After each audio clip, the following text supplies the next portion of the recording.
Alright guys, the rematch is here! MARU in the top left side of the match, who managed to win their first run in this group stage. Rogue in the bottom right side. They are now finding themselves in the deciders match of the RSL Group A. And we're going on Missing You today, a rather large map with some interesting architecture to it. There is a third base over here for Rogue. It's got ledges below it. You can go in a straight line like he did earlier in their series. Take a fourth there, take a fifth in the corner. There is a nasty ledge here, though, if you take that fifth in the corner with like tanks behind it and armies wrapping around all this terrain. If you go out here, there's also a ledge in front of this base. There's a sight blocker there with a rock. There's a lot of nasty... I mean, these ledges are just tank heaven. Any of these corners you put a tank in, Lingbane's going to struggle, which immediately makes me think of this as like a Roach Ravager map. But then it's quite spread, and I think if you do go Roach Ravager, you probably want this triangular third and fourth base, and then zone out the edge with spores so they can't get drops into your back line. You can kind of zone this edge with spores, zone that edge with spores, and defend with the less mobile Roach Ravager comp. Maru's going to go command center first, though. Very greedy build. Looks like it will be double gas right after the barracks, so still standard kind of get into the factory. Slight delay, but a good economy.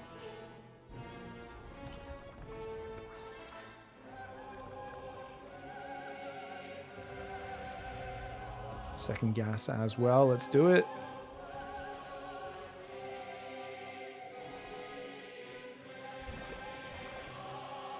Double queen. Ooh, the queen's late. Why is that queen delayed? So he built the two zerglings first. I think Rogue should have gone two queens and then the zergling. It's not a huge difference. Just slightly desyncs his injects. Just feels so clean when you can inject it almost the exact same time. This is, of course, a 15-15 opening for Rogue by the looks of it. Yeah, queen started at 151. Very crisp queen timing. About 11 seconds faster than a normal hatch gas pool. MARU says wall-offs are for losers. He's going to build a marine and then a reactor here so we can swap into the Hellion production. Of course, double gas, but he pulls two workers off gas. Now that he's got enough for the factory and the reactor, those are the most important things he needed to speed up. And he says, okay, get 16 workers on minerals, now rally back on gas. And normally you build a third command center. It was about 320, 330 with this build. It's not as fast as like a normal CC, a third command center off of a 1-Rex expand. But of course, you've already got this orbital up so much quicker on the natural, and actually he could already go for that even now, unless he wants to just go straight to factory mech. Okay, I think Maru's basically made a decision. He says Rogue is just gonna go mutas every game, or not mutas, sorry, Lingbane, and either Lingbane muta or Lingbane ultra and then a muta swap. Mech beats this. The fact that Rogue has been like letting you scout him play Lingbane and continuing to think Lingbane could work against mech, Maru knows on a fundamental level that does not work. It is an okay surprise tactic. It can work if Maru's way behind, like in the previous series on Celestial Enclave. Otherwise, it cannot work. Unless you really mess up.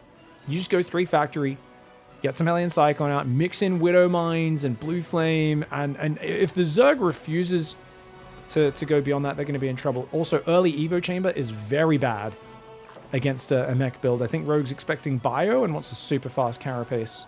This is going to cost him, as Carapace does almost nothing for Zerglings and Banelings against Hellion Cyclone.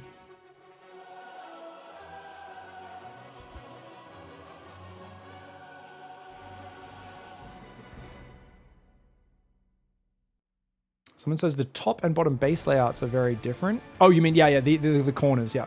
Top right has a gold base. 2 gold bases in the top right. Whereas the bottom left is just 3 bases in a slightly tighter formation. But they are just normal bases. Third command center ended up going up at, oh, even later than I thought, closer to 350 because he went 3 factory first. Mag field to begin. Does he go straight Blue Flame or Cyclone? Cyclone first. It's a very tight build order in terms of like there's a lot of things you need to afford at once. And you can see he's having a double depot produce because 3 factory is like that. Les on the way. I feel like Rogue has no idea. He's played against a bunch of games against mech in the previous series. You'd think it would be crossing his radar, but he just doesn't seem to really prioritize scouting here. Finally, a Zergling's going to try to go in, but feels kind of late, man. I'd love there to be a few more Lings active on this map. Let's go to Rogue's Vision. Runs this Zergling, gets spotted from the high ground, pulls it back. Baneling Nest goes down. 5 minutes. Been pretty consistent about the 5-minute Bane Nest. Our forces Hellions, clean up that Zergling. Can his Zergling on the left run in? If he runs the Zergling on the left, he might see the move out of Hellion Cyclone, which would be big. But Rogue right now has no idea, and he's fully focused on the macro. He sees 2 Hellions moving out. He's not going to see all these. Oh, yes, he is! Yes, he is! Look at that, guys! He sees the Cyclone Hellion. He's got to build Lings, Banes, get his Queens together, and try to defend these Raps. Use the high grounds wherever you can here. Queens are in the middle. And he's going to try and pull the Overlords back. That one will go down, though, I'm pretty sure. Hellion's going to try and fight the Queens. Got to be careful about that. Cyclones locking onto the Queens could do some very good damage. Queens taking big tanking damage. Scan goes down. Zerglings, there is not enough Lings to surround this. Trying to surround there is utterly crazy for Rogue. Rogue is getting walloped by a 3-factory timing off CC first right now. He's trying to make Lings and Banes, but that first engagement was way too early. Should have pulled back his Queens. Got their Lings now intercepting the rally, which is nice, but look at that. The rally is distracting the Lings, which means these guys can kite the Banelings down. He even drives a Hellion into the Banelings to just set them off. That guy sacrificed himself for the greater cause.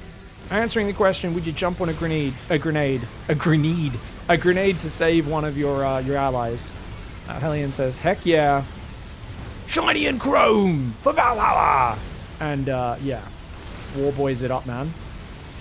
Ooh, Baneling's rolling in. The Hellion's splitting very nicely. Hatchery's going to go down. MARU has this game in the bag. As I said, investing in an early carapace, so good against 2-on-1, so good against Marines and Infantry, but against Mech, Rogue just gets caught with his pants down and just gets completely walloped. All right, guys, well, that is a good start for MARU, who is just saying, you're making my job too easy, man. I can just play Mech. You're not scouting for Mech. You're playing Lingbane every game. And Rogue needs to either just change his build order. Like I said, I think safety Roaches, in general, playing a Roach opening is good on that last map. You got to do something different. Now, Rogue's answer is to proxy Hatchery, which is definitely something different. He's going to put the pain on Maru's side of the map. Rogue is famously greedy. It's part of his success in Zerg versus Protoss that I've been very vocal about, is he basically skips Roaches every game, and Protoss players keep letting him get away with it. He's been trying to skip Roaches every game here against MARU, and MARU is punishing it. So we'll see.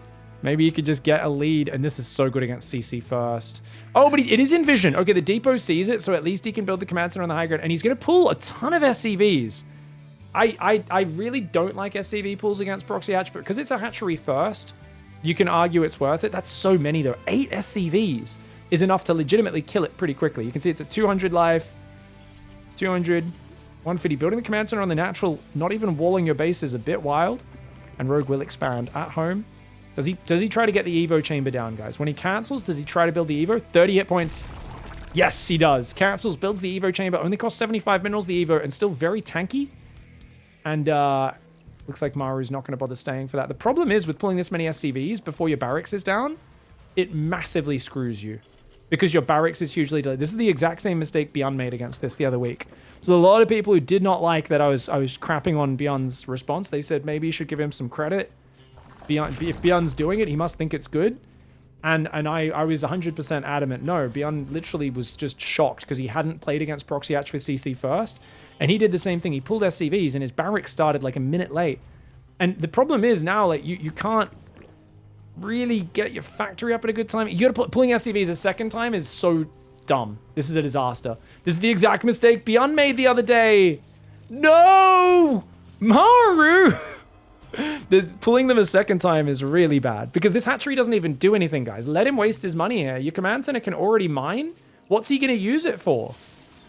You can just lift, and if he commits to Lings and Spines and Queens, you just lift the command center. There's no reason to waste all this money. Like, what is this achieving? Yeah, MARU and Beyond both really misplaying against Rogue's proxy hatches, guys. Rogue is getting big advantages off this opening. You can ignore it, honestly. Like, I don't mind the first SCV pull nearly as much, but the second one is tragic.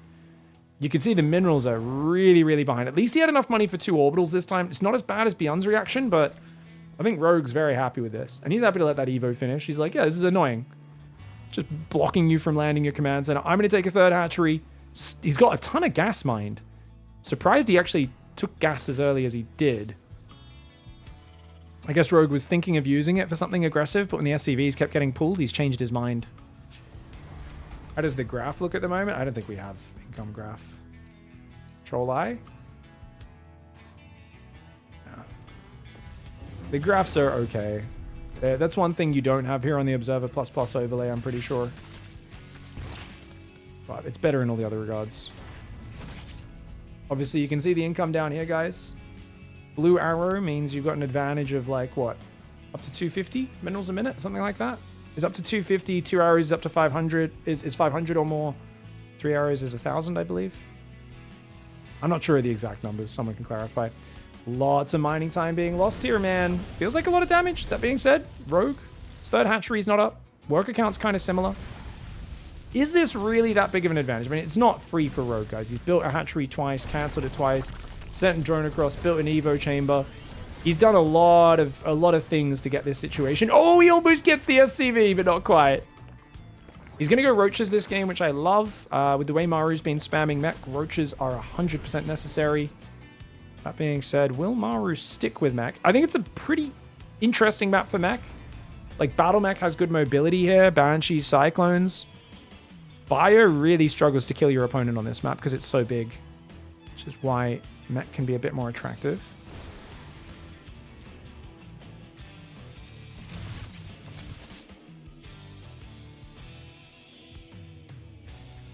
Rogue's on 44 drones. He's making roaches, carapace, and roach speed. He's starting to drone his third base. Third command center is almost finished, so Maru's not too far behind. Overseer gets to see everything. That's brilliant. And Rogue this time, you can see, is so much more on top of his scouting, and he's so ready for, like, mass Blue Flame Hellion or Hellion Cyclone to show up. But Armory's in the back, and I don't think he sees it. Ooh, he doesn't see the double Armory. Doesn't confirm the mech play. And Overlord Speed, he's going to go kill him. I was telling you guys how, in the previous series, how Maru always goes double Armory before second and third factory. So it's a free win if you know he's going mech to do a Queen Drop Roach push. This is what Solar does and has taken him out with a bunch of times. It's a really good call by him. Ooh, nice Hellion run by though. He won't have any sign of this all in other than some roaches coming out. It's not a crazy amount of roaches. This is good drone damage, but this does not tell Maru what's coming because this looks like a normal build. And actually, more drones are being built, so Rogue maybe not committing as much as I thought. Reaper's off on the side. Should be able to Spore Trick that. Nicely done. And the Queen's going to try and load up here into the Dropper Lord. He did try to build drones. I think he built those drones because he wanted Maru to see the drones popping. There's a bunker at home, second and third factory. You need tanks, Cyclones. You need things that actually do damage because you're so reliant on Banshees with this build. And that's the problem, is Queens, when they drop and kill the Banshees, suddenly the only thing you have that deals real damage is not going to be there. The bunker could really help out, though. Bunker's going to be nice. Banshee's trying to get some more damage here. They are a little slow to get in position. The Roach is going to head towards that third base. More Roaches are on the way. Is he going to make Ravages on the front? He needs the Dropper Lord here to protect this. The Roaches running around in a circle right now. Where's the Overseer as well, guys? Cloak did not get made this game. I think he cancelled Cloak, did Maru, thinking, oh, it's not going to be helpful here. But now it means the Banshees can't hide. There is an Overseer, of course, but it means that the Overseer snipe as a potential response no longer works. Maru's Banshees do finally clump on that left side. He's not got any tanks out, but two are almost here. The SCVs need to mass repair that bunker, and they will do just that. The bunker's surviving for a moment, but so many SCVs going down. Of course, he has to do that in order to get these tanks up. A new tank will be sieging here. Banshee's doing big damage. Great hold for Maru so far. This is often a game-losing situation for the Terran, and yet he's sacrificing SCVs to stay alive. Exactly what he needs to do. The Banshees are in trouble. The tank is getting massive shots. 4 Roaches went down to a tank shot. There are a few Hellions stuck behind the tank, it looks like, on that ramp. Unfortunately, the tank on the ramp does block you a little bit, and it feels like it's just too much damage. Even with the bunker surviving, it's just 4 Marines in there. It's not that much damage output. And there's only 1 Banshee left. Rogue should be transfusing these Queens. If you could focus the Banshee down, that'd be excellent. The bunker does fall. It is a hold. 37 workers. He's got 3 orbitals dropping. It's only an 18 worker deficit. 1-1 upgrades are about to kick in. Maru has come back from much worse situations before. But he's got to protect his tanks. He's got to move these tanks back. That tank moving forward there is crazy. I thought he should put that in the mineral line or on the high ground. Gets the tank shot off. The Queens, though, very good at tanking. Ravagers also don't care too much about siege tank shots. Triple Bile takes out one of these tanks. Overseer needs to come around so he can snipe the tank. If he sends the Overseer there, he can run his Ravagers here, Bile the tank. Tank's going to unsiege, expecting that move, as is the Liberator. Tank actually moves further forward realizing that Rogue's going to rotate around the natural. The Marines, tanks, Vikings, Banshee trying to defend. Biles do land on a few roaches, but they take out the Lib as well. The tank's going to fall. And with both tanks going down, well, there's one new tank out, but no, MARU can't quite hold on. And this is one of the things about predictability, and there's a lot of predictability on both sides of this matchup so far. If you look at their previous matchups, Rogue keeps playing Ling Bane, no roaches, and really just refusing to scout for mech. Finally, he's been forced to adapt because MARU just keeps going mech. But also on the other side, MARU always goes, if it's bio, double engineering bay before going for extra barracks. And if it's mech, always double armory before going for extra factories. So he's incredibly weak to any sort of timing attack like this that hits him in a way where the Banshees alone can't defend it. And that's, of course, bringing Queens across the map, shuts him down. Rogue severely disrupts the opening with the proxy hatch. It's really good as an opening because it just messes up your opponent's build order. I think in general, if you know they're going to go command center first, it's quite hard for Terran to respond to. I'd love to hear pro gamers' thoughts as well as everyone out there. Do you think if you know they're going to go CC first, is it always a net positive opening? And number two, is pulling the SCVs the correct move? I think the first SCV pull is debatable. I'm really not sure. The second SCV pull I think is really bad. But you guys let me know what you think. All right. Game 3 on Necropolis. MARU in the top left, Rogue in the bottom right. And honestly, I was expecting an SCV to have already head across the map here. These guys' series never end in epic climactic battles. It's almost always someone cheeses the other one. Looks like MARU's not proxy barracksing, so it's not going to be him. Rogue has gone for an extractor trick and no Overlord. Just a 15-15 build, guys. 15 hatchery, 15 pool. Let's get those two queens out nice and early. What does Necropolis mean, guys? Like Citadel? Oh, just an extractor trick. Sorry, I heard a building getting cancelled and thought he'd mess something up. But no, that's normal. Overlord goes down and then spawning pool. Pretty standard 15-15. Barracks gas on the other side. No CC first anymore. It does mean City of the Dead. Nice, because Necro means dead. Necromancy, Necrophiles, Necrophiliac? What? Nope. Polis means city, so Necropolis. Oh, that makes sense. All right, spawning pool's on the way as well. So, does Onomicon mean book? You know, like Necronomicon? That like Book of the Dead, right? Kind of thing. You guys ever read the ancient Egyptian Book of the Dead, by the way? I remember getting a volume of that out. I was checking that one out at the library one time as a kid. I was like, damn, there's a real life Book of the Dead? It's crazy, man. And it's just talking about like Anubis and whatever banging in the reeds in the Nile.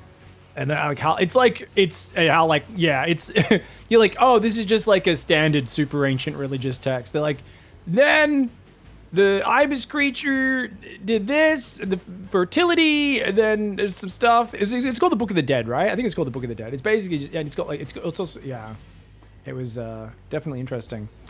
Nomicon is a book of knowledge, usually fantasy and arcane knowledge.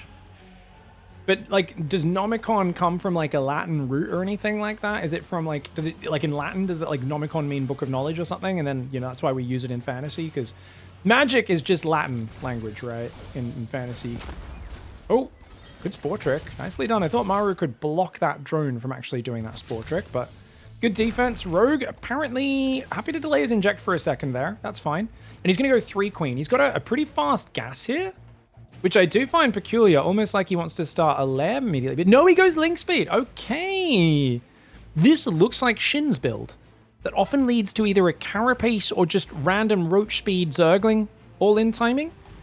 MARU's going 3cc into double barracks. So he's doing probably 3cc 3 racks. This is going to be a very peculiar matchup, guys. Because Rogue's delaying his third, but he's got really quick saturation on his natural because the early injects off the 15-15. But it kind of looks like a tech build when it's not. Will the Reaper run the gauntlet? Yes, he will. And he sees no lair. He's going to see Ling Speed. That could be getting faked, of course, but if you don't have a lair, I mean, it's what are you going to do? What are you going to do without a lair? You have to be going Ling Speed. Third hatchery gets up on the left side. The moment the Reaper headed towards the main, that drone head out to the left. Lair does start after he leaves. That's going to allow Rogue to scout. He needs to see what's happening. And I imagine he just plays Ling Bane once he realizes it's bio. It is very quick double eBay. Dude, Maru's such a freak, isn't he? He loves his double upgrades. He goes for them so early, man. He's been doing this for a long time now, and he's been finding such consistency with it, which I do find surprising. But, hey, it's Maru. King of late game leaning into it, why not? So, Rogue's going to try and go Mutalisks now. We know that because he's gone 4 gases so early with Link Speed. It'd be really weird for him to go Roaches. He would have had to already have the Roach Warren building. Can't really be many other choices. I mean, unless he's going to play Nidus Swarmoost or something, which is definitely not meta at high level.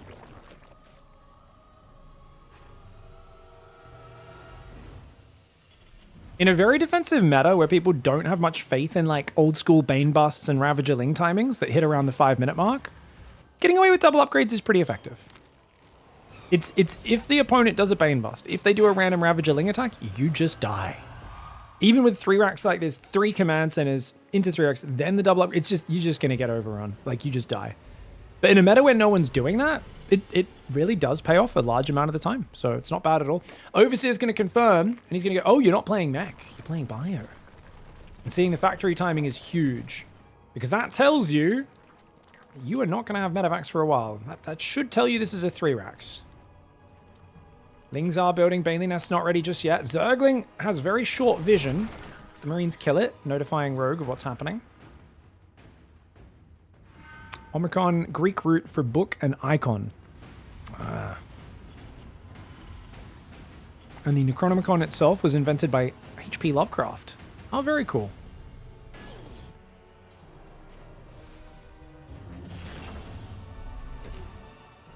Starport's coming in. Armory has started so that he can go for 2-2.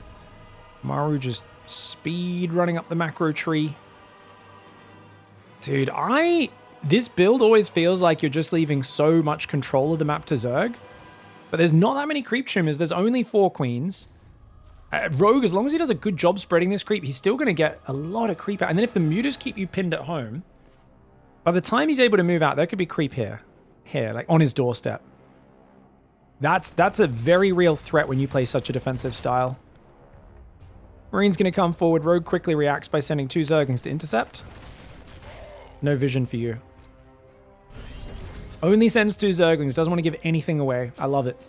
Overseer's looking for the Contaminate. If he could zip in and contaminate the Starport, that would be massive. But Maru is ready in the main because he's, of course, scanned and seen the Spire. Sorry I didn't show that on stream. I'm a noob. Going to attack the front instead. Watch out, Maru. You've got Stim. Your shields ain't done, but his Stim 1-1 Marines, and there's a turret there as well. Oh, this is real dangerous. He can repair the turrets, but without Marines in the mineral line, he can't really defend that area. That's a lot of Zerglings, and Rogue's on 67 workers. This is not some crazy all-in, guys. Just a pack of Lings and Mutas, and he pulls the Marines out of position, which means now he can go in that main base. He's going to try and double drop on the Mutalisks. Dropping on the low ground and the high ground at the same time. Good response by Maru so far. He's already lost 5 SCVs. Rogue, where's your 4th base? 4th base only now starting. I think Rogue could absolutely blossom macro-wise, but he's looking for more damage right now. I think as Rogue, you want to take a 5th base. You want to start thinking about infestation pits. I mean, he's got so many opportunities right now to just pick and choose where and how the fighting happens. He's also got to keep that creep going with all this map control we talked about. Of course, mutas do drain your APM. Oh, I think the depots is the best target now. Click on the middle depot. Yeah. Gets the 3 depots. One of them does cancel, but look at that. 2 reactors going down. This barracks placement not good against Mutalisks. Maru stuck on his side of the map. Rogue can do whatever he wants in this game. I'm still shocked he hasn't built a 5th base. You got this much map control. Hatcheries are production for Zerg. You are starting to float a little bit of money there. His injecting's been really good, though. But definitely needs to start getting the macro explosion on. It's only now does he start droning that 4th, because of course the 4th was so delayed. Muta count's up to 17. Maru does not have any Thors on the way, guys. No second factory, except here it is. No factory with the tech lab there. He needs to build a Thor. Splash damage to help deal with the mutas. Just 2 Banelings on the left. He's going to keep trying to rally 2 Banes in at a time, I think, to deal with the mineral land. Maru does have Widow Mines set up, but look at that. He's going to go around. You know what's funny? Maru has replaced his reactors with tech labs to get a more Marauder-heavy army to sync up with the Widow Mines. Loses one of them with the concussive upgrading. He might not realize Marines getting jumped on. Rogue being a real nuisance here. It looks very scary. It's keeping MARU very paranoid. Hopefully MARU realizes his concussive got cancelled, because with a heavy Marauder addition to mine Thor, that really makes a big difference. 2 Banes roll in. They do get blasted. 3-3 has already started, guys. +2 Carapace only just began. Rogue has map control, but he's on 73 workers. He's so slow to drone up, and his upgrades are miles behind. Rogue has such an advantage in this game, but I'm a little worried that he's not capitalizing on it. If there's one criticism we've had continually over Rogue over the last few years, is that when he's ahead in the game, he really doesn't push its advantages the way other Zergs do. He's very good in the late game anyway, so even without pushing the advantage, he can still beat his opponents, but it's one of those things, like, a lot of other Zergs would have rushed to 100 drones there, would have been up on 6 bases, you know, swarming over. That being said, MARU ventures way too far on the map. What is this? MARU's trying to split push a Mutiling Bane player. Absolute psychopath move. Leaves his army on the right, way out there. His other army's going to try and stim home to reinforce. Whoa, this is crazy. He does reclaim map control, though. Oh, the Burrowed Banes. Cute move. Unfortunately for him, the bio is moving around that right side, so they aren't going over those Burrowed Banes, but they might get scared back over them. Well, that was anticlimactic. 3 Banes for about 4 or 5 Marines. Nothing to write home about. These Widow Mines will get taken care of. MARU has a 4th command center up. He's got Thors. He's got that 3-3 upgrades. He's got 3 more barracks, which will build a mixture of tech labs and reactors to keep up his production. If he can get up 10 Marauders with concussive, which he's never going to make because, like I said, the tech lab going down, he didn't notice it. Too much going on for MARU. So he's never going to have concussive in this game, which is unfortunate. But if he gets a row of Marauders, a Thor or 2, a lot of Marines and Mines spread behind those Marauders, so hard for Zerg to deal with Mutiling Bane. That being said, Ultra Caverns on the way, Adrenal Glands as well. And you're not going to be able to do a 3-3 timing. How do you move across this map as MARU? You don't even have a planetary up in your 4th. Ling's staying active. Rogue is swarming. His creep spread has not been spreading at all. He's only got 4 queens. He's not replacing them. Rogue is not focused on everything. He's focused on just attacking on from all sides, teching at the same time, and he is looking for a way to whittle MARU down. Baneling's just rolled in. 22 workers just went down. Sorry, guys, we missed a Baneling run by on that base. Cleared the turret, cleared some depots, and got 22 workers. Great distraction. And Rogue's multi-prong has been excellent. Who needs creep spread if you're attacking, right? Well, it's MARU's turn to attack now. Ling's coming on that 3rd, though, as do the Mutas. Muta Zergling's such a good base trade army. And then you can just make mass Baneling, because if this, he's got to shove on creep. This army shoving on creep into mass Baneling. MARU, watch out! MARU! Watch out, bro! Oh, no! And that's why you don't want to base trade a Mutiling Bane player, because it's so hard to micro everything at once, and Banes are so much better on creep. He picked up to save some of the bio, but he already lost so much of it. MARU does not want to end up in this sort of situation. Rogue is going to ransack the natural. The army on the front has lost most of its marine firepower. It's just a few Thors and Marauders. It lacks the damage density that it had just earlier. I'd love to see the Mutas pick off these orbitals. He's going to come home, though, is Mr. Rogue. He wants to clean this army up. He wants the Mutas there to help out with Adrenal and 1-2 upgrades. You can see the Lings do okay, even though it's a triple upgrade advantage for the Marauders. Banelings did not care about the upgrades on creep hitting those Marines, and once it's just Marauders and Thors, Lings do okay even when they are down 3 upgrades. Thor's going to try and fight this. Of course, the Mutas will get on top. Thor's going to keep dropping, picking up, dropping, picking up. It does get taken out, and losing all these medevacs will be the death sentence for MARU, who is down to just 28 Marines, 2 Marauders, and Rogue fighting back in this series with an excellent Muta build off of 15-15. Love to see him mixing it up. MARU played a bit too turtley, and I think when he started to push out, you know, it was like, okay, you're a little behind, but it could be okay. But then trying to shove on creep there was a huge disaster. Just not having his attention in the right spot at the right time. And you can see if we rewatch that, his camera is not there. His camera is back at home, back at home, back at home, back at home. And it's just jumped back here now. And not only has it jumped back, guys, I'm lining up my screen with his. His screen was here. So he literally clicked on the mini-map. Because if he double tapped his army key, it would have zoomed to there. So maybe he tried to double tap it, but too many units were at home, so it zoomed to the wrong area. So he's clicked on his minimap. He's not even on screen. So from here, you can't even spread backwards. Unless you click, like, you to scroll up and then start dragging backwards, which is really bad. So he loses a lot of units there. So many Marines go down, and that's really nasty. This is the last thing you ever want. As a Terran, you're often trying to do this sort of push, Mass Marine, Marauder Mine. Problem, I don't think he even had that many mines in this army to begin with, right? He's got actually 2 Widow Mines in here, which is a massive problem. The real power of the Marauders is having the Lingbane clump up on them and then the Widow Mines get massive shots. That would be massive here. So he doesn't have that. And of course, the fact that the Ling Mute is already base trading when he's like not even halfway across the map, it's a disaster. Now, he's in a tough position and he wants to desperately fight with 3-3 against 1-2. That's the thing. The problem is, because like I said, he's being penned in his corner for the whole time. How are you ever going to force that fight? And, well, Maru said by forcing it, that's how I'm going to do it. And this is appallingly bad. He does force the fight, but that's not the fight he wants. He wants to be free spread. He wants Widow Mines burrowed. He does not want Mutiling ripping his natural apart at the same time. That's nasty, man. GG, well played. The Rogue does make the comeback, gets out of this group of RSL to go to the next stage, whilst Maru falls out in the group stage. It's unfortunate, dude. Facing Classic and Rogue in the group stage is just really sad. It's unfortunate for him. Who the hell has to play Rogue and Classic to get out of a bloody group stage? Well, Maru does, apparently. And even though he beats Rogue the first time, loses the rematch. Really good adjustment for Rogue after all the mech plays were giving him trouble. Forced Maru into Bio. And Rogue looked really good. Love the Mutalisks this whole series long against Bio or mech. Rogue is once again on fire. And after making the finals last season, he wants to go the distance. GG, well played.